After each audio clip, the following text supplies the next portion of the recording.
Now, coming to that, what, of course, Russia is known for cycling. So, what was your training regimen, and how big is cycling as a sport in Russia truly? Because obviously, we see it from only through performance and the medals that Russia wins, but otherwise, we don't know it. So, if you can just share your insight into that. So, firstly, your training regimen, and then how big it is as a sport in Russia. So basically it's very harsh, I think, in Russia because we take sports seriously.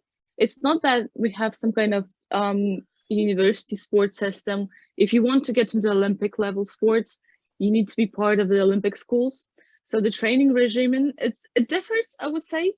We have like two types of schools. It's either a school where you go just for training after your normal one, or a special like school where you live and train.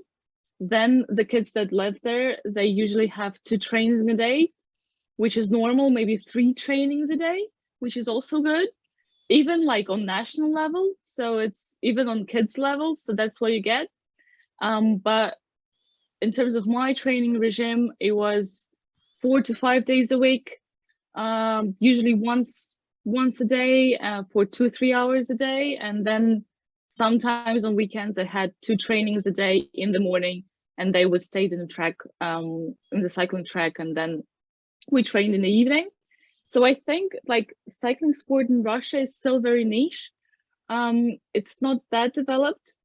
I think we're more famous in track cycling because we had several Olympic medals in the past, and we're like track cycling on the junior level and under 21 level. It's quite developed in Russia, so we get a lot of medals in world championships and Olympics. But I think a lot of people still don't know about track cycling at all. So if you ask them what it is, they will just have no clue and no idea. In terms of road cycling, which is more developed, I think, in the world, we're still lacking like competition, I think, inside the country. I would say that because the country is very big, it's very difficult to hold competitions in all regions. So I think the number of participants is quite low actually. So it's developing, but it takes time. I think it was much more popular in Soviet times than it is now because everything was ruined in the 1990s. Yeah. I think it's very interesting how you touched upon special schools and Olympic schools. I remember a couple of years back I read an article about how China was developing young athletes by scouting them at a young age and putting them in these special schools. So can you talk to us a little bit about the special school system in Russia? How do they scout these athletes? Like, how are athletes selected for these schools? Do they get scouted at a school level or inter-school tournaments? And then once you get into the special schools, how do you grow up the ladder to then represent Russia at an international level, like the Olympics? So basically, I think it's a bit different in different sports. I cannot like 400% say about different sports, but in cycling, usually I think coaches, they go to usual schools, like general schools that we all go to into, and they talk about their sport and they try to persuade people to join the sport. But I think the sport is quite popular in Russia in general, so they have no problems with attracting people in the sport. So it's easy to get into the school on the low level when you're very young. It's very difficult to get into school when you're older. So it's almost impossible. That's the main problem, I think, with Russia, because we don't have a developed university sport level. So I think that's the main difference between like Russian sport system and, for example, European ones. They try to get kids involved as early as possible. So that's the main difference. And when you get involved, you need to, everything is funded in the first hand. So you actually don't need to pay anything. And that's a good thing, of course, but you need to maintain a certain level of competitiveness. So you need to have good results and need to progress quite a lot.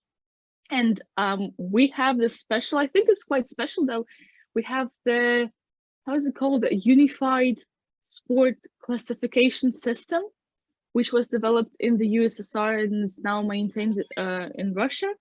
So basically, we have several levels of sporting performance, which is called like third, second, third class of junior sportsmen. Then we have third, second, and third class of sportsmen.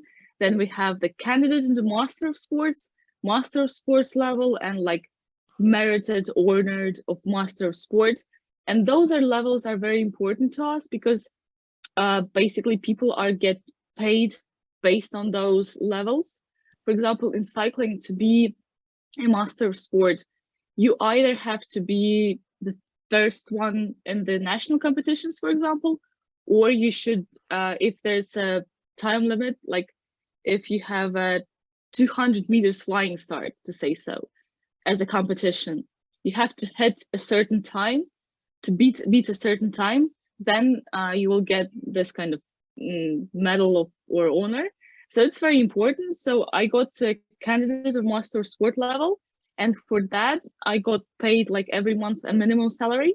So that's very important. But I think, yeah, mainly it's the Russian like system is based on the early recruitment of people. So kids get involved from very early age, from 7 years old, 10 years old, and it's very difficult to get into sport when you're older. Yeah.